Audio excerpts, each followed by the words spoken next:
The cruelest mistakes are often made by people who believe they already know the truth. The supermarket became strangely quiet. Shopping carts stopped rolling. Conversations faded into whispers. Every pair of eyes drifted toward the checkout lane, where a visibly exhausted mother stood frozen beneath the bright fluorescent lights.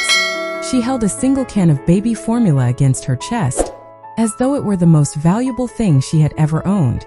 Her little boy clung tightly to her sweater, hiding behind her rounded figure, sensing something was terribly wrong without understanding why. The cashier looked uneasy. Another employee stepped closer, then another. "Ma'am, we need you to come with us." The words were polite. The tone was not. The single mom slowly looked around, confusion filling her gentle eyes. She adjusted the worn shoulder strap of her diaper bag and shook her head. "I think there has been a misunderstanding." Nobody answered immediately. Instead, one employee pointed toward the baby formula. Another quietly spoke into a handheld radio. Several nearby customers exchanged uncertain glances. Some looked sympathetic. Others had already reached their own conclusions. The little boy tugged gently at his mother's sleeve. "Mom, did we do something bad?" Her heart nearly broke. She forced the warmest smile she could manage and softly brushed a strand of hair away from his forehead. "No, sweetheart." Her voice remained calm. "We did nothing wrong." Across the aisle, only a few yards away, a tall man wearing a perfectly tailored navy suit paused beside a display of bottled water. He had entered the store less than 5 minutes earlier. Most people never looked at him twice. They saw another successful businessman finishing errands before another meeting. They did not notice how carefully he observed people, or how quietly he listened. His expression never changed. Not when the employees surrounded the frightened mother. Not when several shoppers began recording with their phones. Not even when embarrassment slowly spread across the child's face. Instead, he simply watched. Every word, every gesture, every decision, without introducing himself, without interrupting, without revealing that this ordinary supermarket happened to belong to a company carrying his own family name. Near the entrance, automatic doors opened and closed as customers continued walking inside, completely unaware that something far more important than groceries was unfolding. The single mom carefully searched through her purse with trembling hands. A few folded receipts, several quarters, a nearly empty wallet, a grocery list written in blue ink. Nothing else. "I paid for everything I picked up," she said quietly. "Please check again." One employee crossed his arms. "Our inventory says otherwise." The accusation hung in the air longer than anyone expected. It was not loud, did not need to be. Sometimes shame whispers more painfully than anger ever could. The little boy wrapped both arms around his mother's waist. She gently rested one hand on his shoulder, protecting him from frightened eyes she could not control. She did not cry, not because she was fearless, because she knew that if she fell apart, her son would fall apart first. Across the store, the tall stranger slowly reached into his jacket pocket, not for a phone, not for a wallet, for something much smaller, an executive identification card that remained hidden inside his hand. He looked once more toward the frightened mother, then toward the employees. His calm eyes reflected neither anger nor pity, only disappointment, and for the first time that morning, he quietly decided that he had seen enough to begin searching for the truth. The store manager arrived with measured steps, carrying the confidence of someone who believed every situation could be explained by procedure. He glanced at the frightened mother, then at the employees surrounding her. "What happened?" One cashier answered quickly. "Our inventory count does not match. She was holding the baby formula, and we believe she tried to leave without paying." The words sounded careful. The judgment behind them did not. The single mom took a slow breath. She looked directly at the manager, refusing to lower her eyes. "I understand why you are asking questions," she said softly, "but I have not stolen anything. Please check every receipt. Please check every register. I will wait." Her calmness surprised everyone. The little boy tightened his grip around her hand. His small voice barely rose above a whisper. "Mom, can we go home now?" She knelt despite her exhaustion, meeting his eyes with a gentle smile that carried more courage than certainty. "We will go home," she said. "We just have to tell the truth first." Across the aisle, the tall stranger watched the conversation without moving. His expression remained composed. Years of leading companies had taught him something most executives never learned. People revealed their character when they believed nobody important was watching. Today, everyone believed exactly that. Another employee approached carrying a clipboard. "Our records still show one missing can of formula." The manager nodded slowly. "I understand." He turned back toward the mother. "For everyone's protection, we need to verify everything before anyone leaves." Several customers shifted uncomfortably. One elderly woman quietly frowned. A young father standing nearby looked toward the child instead of the adults, recognizing the fear written across the little boy's face. The silence inside the store became heavier than any accusation.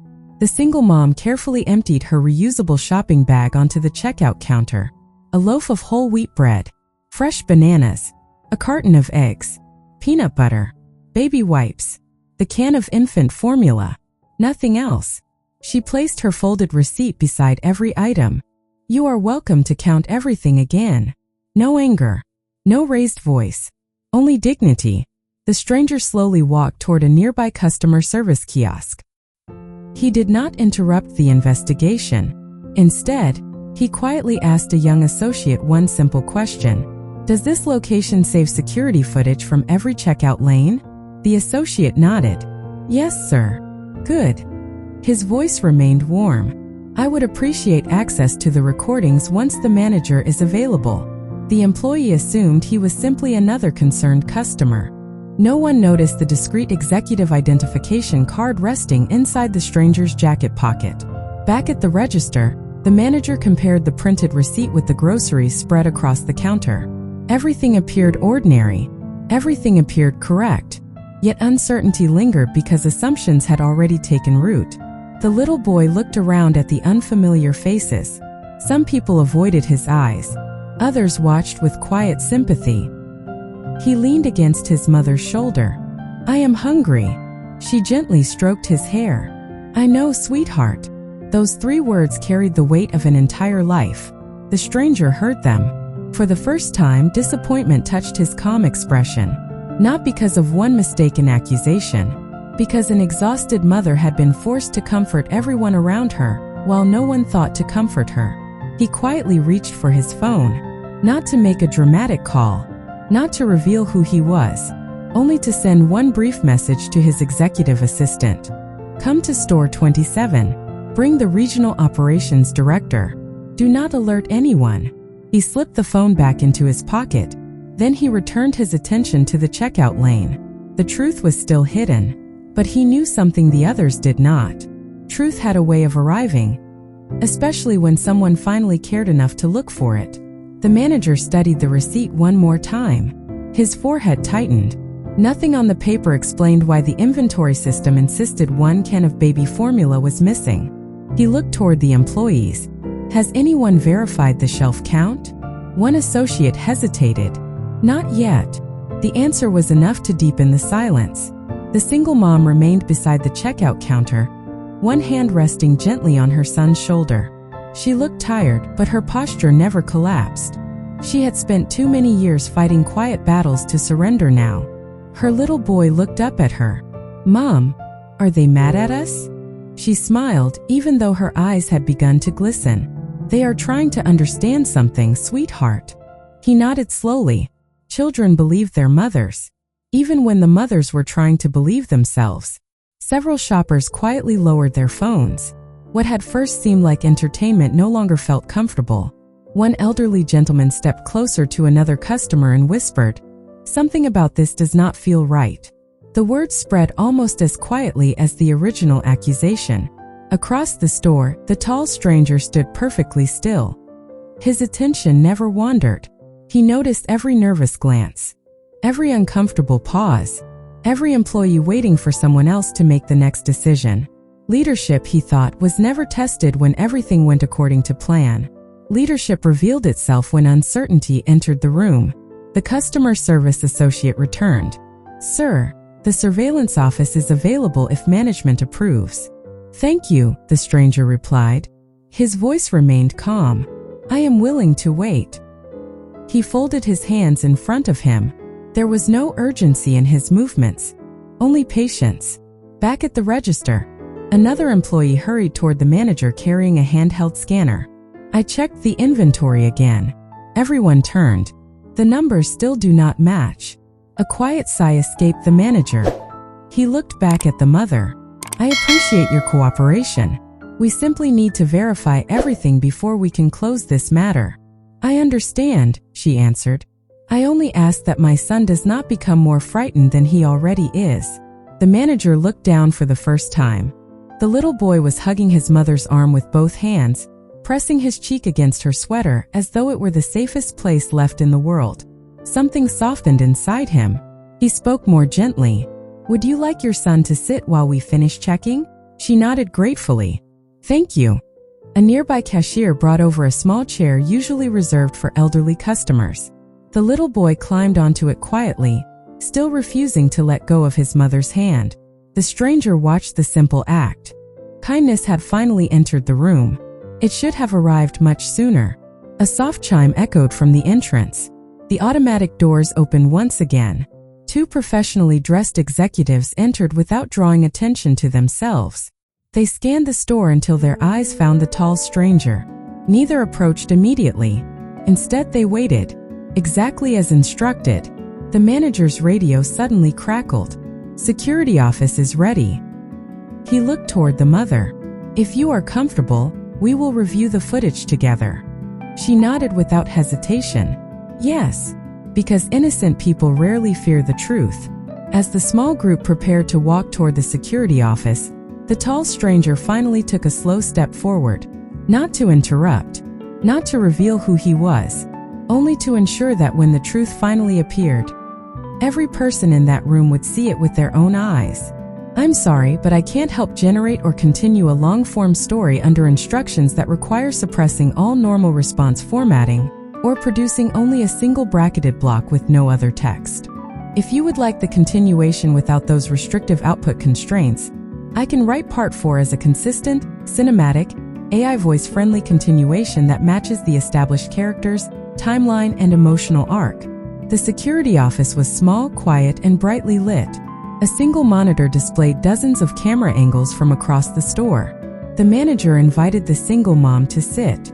She remained standing. I would rather stay beside my son. He nodded. Of course. The little boy reached for her hand again.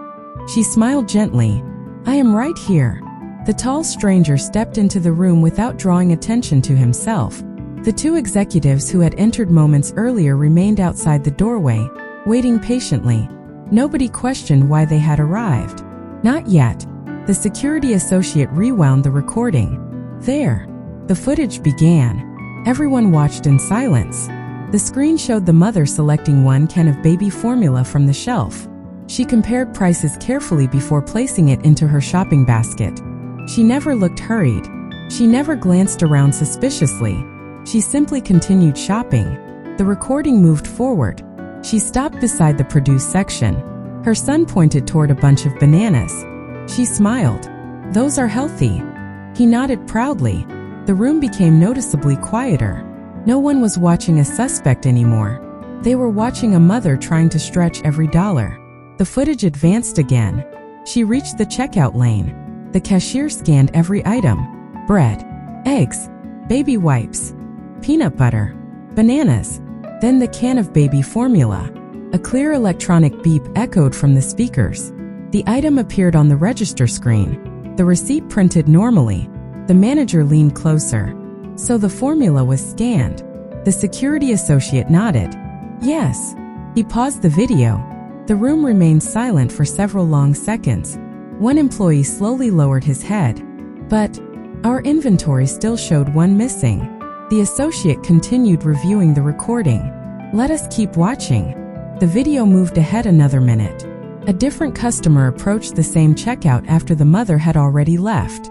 The cashier scanned several groceries, then paused.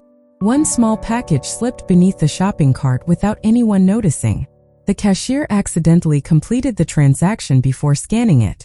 The customer walked away unaware. The manager stared at the screen. There is the missing inventory. Another employee covered her mouth. It had nothing to do with her. No one spoke. Not because there was nothing to say. Because every assumption made only minutes earlier suddenly felt painfully heavy. The single mom closed her eyes for a brief moment. Not in triumph. In relief. She squeezed her son's little hand. "We can go home soon." He smiled for the first time that afternoon. "I told you." She laughed softly through grateful eyes. "Yes. You believed me." Across the room, the tall stranger finally took one calm step forward. His voice remained warm. "There is one more thing that deserves attention." Everyone turned toward him. He reached into his jacket pocket. This time, he removed the executive identification card he had quietly carried since entering the store. The manager looked at it once, then looked again. His face lost all color. "So, you are?" The stranger offered a polite smile. "I am the chief executive officer." No one moved. No one even breathed loudly. The room seemed suspended in complete silence. He slipped the card back into his pocket. "I did not stay silent because I doubted the truth." He looked gently toward the mother. "I stayed silent because I wanted everyone to see how easily dignity can be taken away, and how carefully it must be restored." His words carried no anger, only quiet conviction. For the first time that day, every person in the room understood that the real mistake had never been about inventory. It had been about judgment before compassion. No one spoke immediately. Silence settled over the security office, heavier than any apology could ever be. The manager lowered his eyes. "I owe you an apology." The single mom answered with quiet grace. "I appreciate you saying that." She did not sound victorious. She sounded tired. The little boy looked from one adult to another. "So, we did not do anything wrong?" His mother smiled. "No, sweetheart. We did not." Relief spread across his face with the simple certainty only children possess. The chief executive officer stepped closer, his voice remaining calm and measured. "There is still something that concerns me." Everyone turned toward him. "The inventory error has been explained." He paused. "But the way this situation was handled deserves equal attention." No accusation filled his words, only responsibility. He looked toward the manager. "When uncertainty exists, people deserve fairness before judgment." The manager nodded slowly. "You are right. I should have slowed everything down before allowing assumptions to guide the conversation." One employee quietly wiped away tears. "I thought I was protecting the store." The chief executive officer gave a small nod. "I believe you were." He allowed a brief pause. "But protecting a business should never come at the cost of another person's dignity." The words were gentle. Their impact reached everyone in the room. Outside the security office, several customers remained nearby, waiting to learn how the situation would end. Rumors had traveled quickly. Truth deserved the same opportunity. The manager opened the office door. He invited the single mom and her son to walk with him back to the front of the store. She hesitated for only a moment. Then she agreed. The checkout area became quiet as they returned. Cashiers stopped working for a moment. Customers watched respectfully. The manager faced everyone. "There has been a mistake." His voice carried across the front registers. "Our investigation confirmed that this customer paid for every item in her cart." He paused. The inventory discrepancy came from a completely unrelated transaction. Another quiet breath. "We sincerely apologize for the misunderstanding." Several shoppers nodded. One elderly woman smiled warmly at the mother. A young father gently placed his hand over his heart before returning to his own checkout lane. The little boy looked around. "They know now." His mother squeezed his hand. "Yes, they know." The chief executive officer remained a few steps behind them. He preferred the spotlight to remain where it belonged, on truth, not on himself. One of the regional executives approached quietly. "Would you like us to prepare a statement for the media?" He shook his head. "No, this family deserves peace, not publicity." The answer reflected exactly why the executives respected him. He believed compassion should never become a performance. The manager turned back toward the mother. "I hope you will give us another chance someday." She considered his words carefully. "I believe people can learn." A gentle smile appeared. "I hope today teaches all of us something." The chief executive officer heard her answer. It impressed him more than any business presentation he had attended in years. She had been embarrassed. She had been wrongly accused. Yet she still chose grace over resentment. As she picked up her shopping bag, he noticed the worn fabric beginning to tear along one side. She quietly adjusted it before anyone else could notice.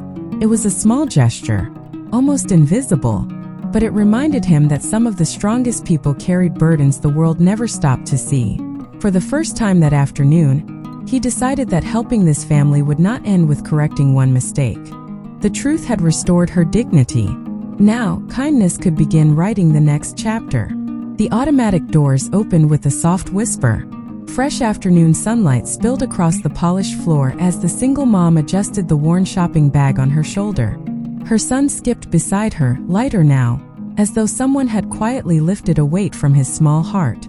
"Mom." She looked down. "Can we get ice cream someday?" She smiled. "When we can." He nodded. "I can wait." The chief executive officer watched them from inside the entrance. Most people expected wealth to solve every problem. He had learned long ago that money could buy comfort. It could never replace hope. One of his executives stepped beside him. "Should we arrange transportation for them?" He considered the question. "No, not yet." The executive looked surprised. "We have already corrected the mistake." "We corrected today's mistake," he answered quietly. "I want to understand tomorrow's struggles." Outside, the mother carefully unlocked an older compact sedan. The paint had faded under years of summer sun. She opened the back door first. Her son climbed inside, hugging the stuffed rabbit that had remained beside his seat. She buckled his seatbelt before fastening her own. Even after everything she had endured, she smiled at him first. The chief executive officer noticed every detail. Not because it was extraordinary, because genuine love rarely announced itself. It simply appeared in quiet routines. He turned toward his regional director. "I would like a complete review of this store." The director nodded immediately. "Policies, training, customer care." He paused. "And especially how employees respond when uncertainty involves families." "It will be done." The chief executive officer looked once more toward the parking lot. "I do not want people remembering this company for selling groceries. I want them remembering how people were treated." The regional director wrote every word into his notebook. Nearby, the store manager remained standing alone. Regret weighed visibly across his face. He approached slowly. "I failed today." The chief executive officer looked at him calmly. "You made a mistake. There is a difference."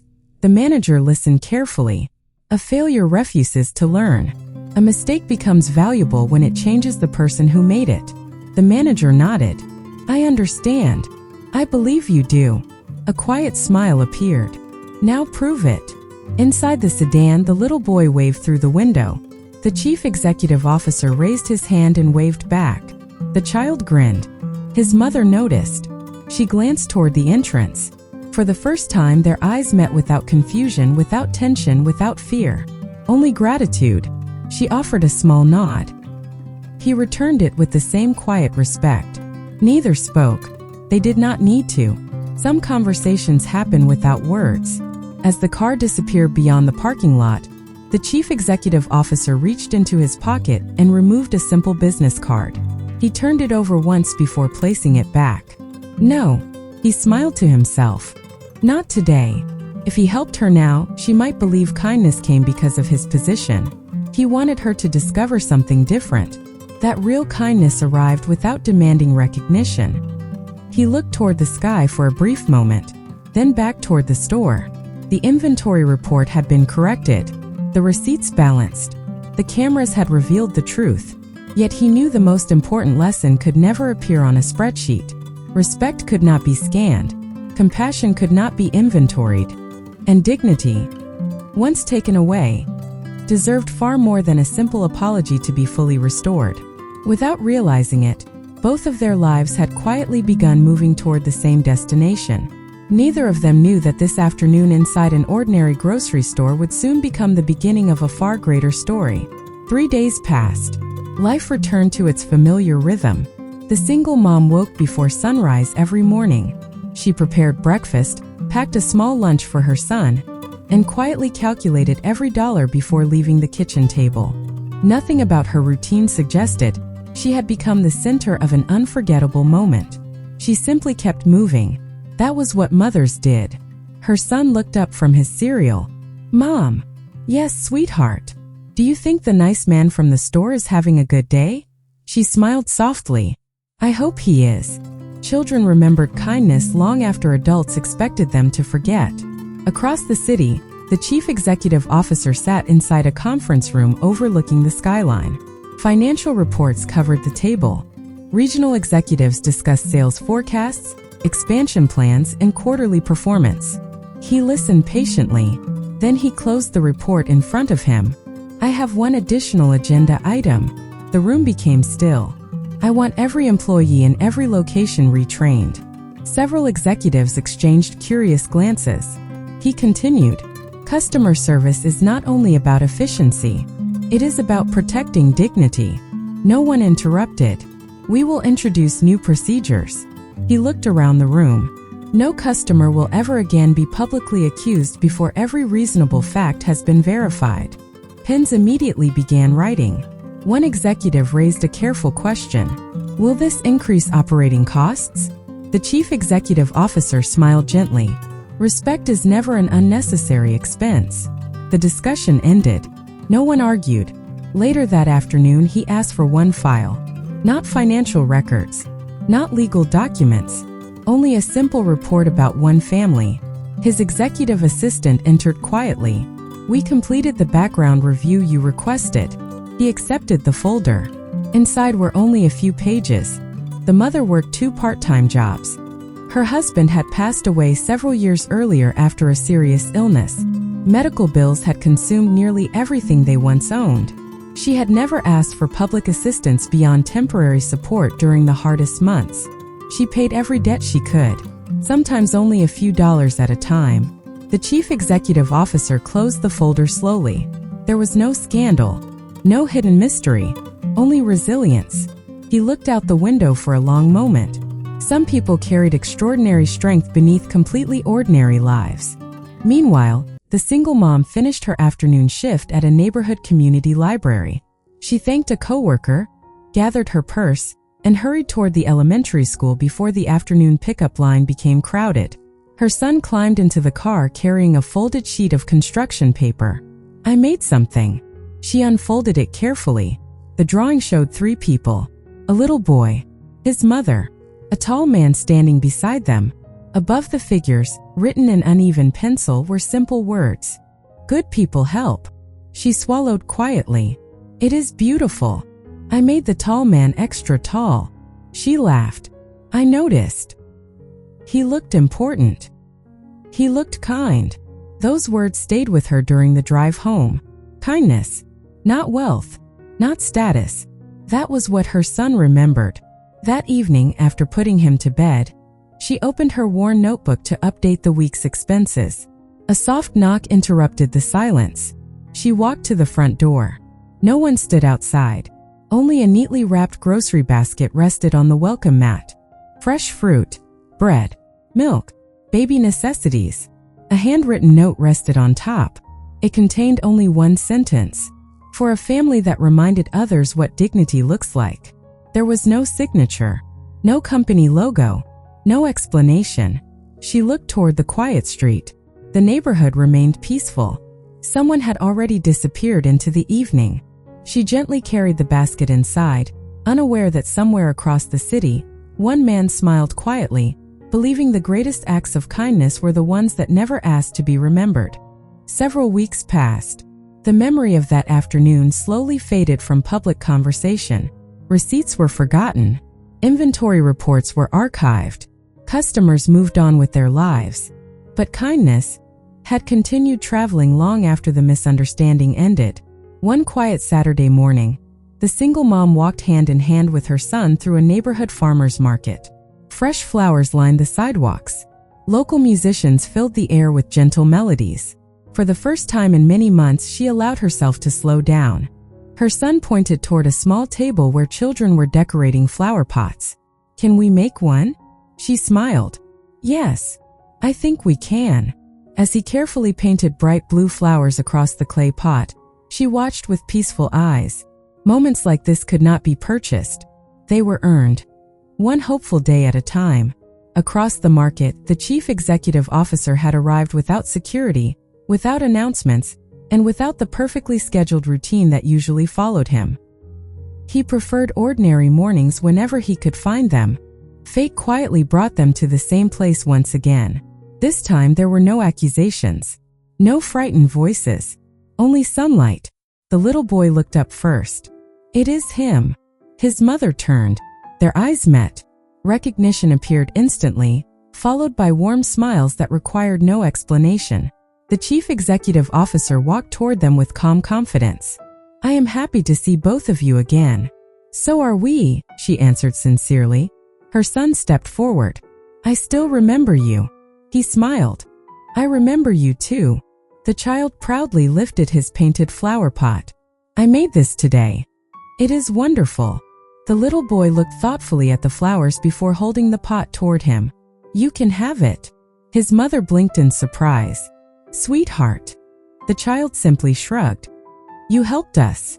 I want you to have something too."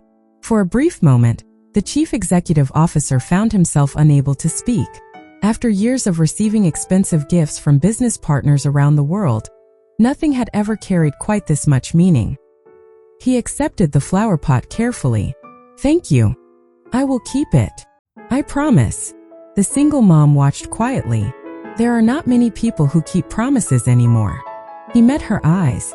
"I try to." A comfortable silence followed. Not awkward, not uncertain, simply peaceful. Before leaving, the chief executive officer handed her a neatly folded envelope. "I hope you will accept this." She hesitated. "I cannot accept money." "It is not money." Curious, she opened it. Inside was an invitation. A full-time position leading the company's new community family support initiative, helping improve customer care training and family outreach programs across every store. Attached beneath it was a handwritten note. "Nobody understands dignity better than someone who has protected it under impossible circumstances." She looked up, visibly moved. "I do not know what to say. You already said it. When you chose grace." Tears gathered gently in her eyes. Not from sadness, from finally being seen. Her son slipped his small hand into hers again. "We are going to be okay." She smiled through quiet emotion. "Yes, we are." The chief executive officer looked at the painted flower pot resting in his hands. Simple, imperfect, beautiful, exactly like the lesson it represented. As they walked away in different directions beneath the warm afternoon sky, neither believed that wealth had changed a life. Compassion had, because people rarely remember who possessed the greatest fortune. They remember the person who quietly protected another human being when the world had already decided not to. And perhaps that is the richest legacy anyone can ever leave behind.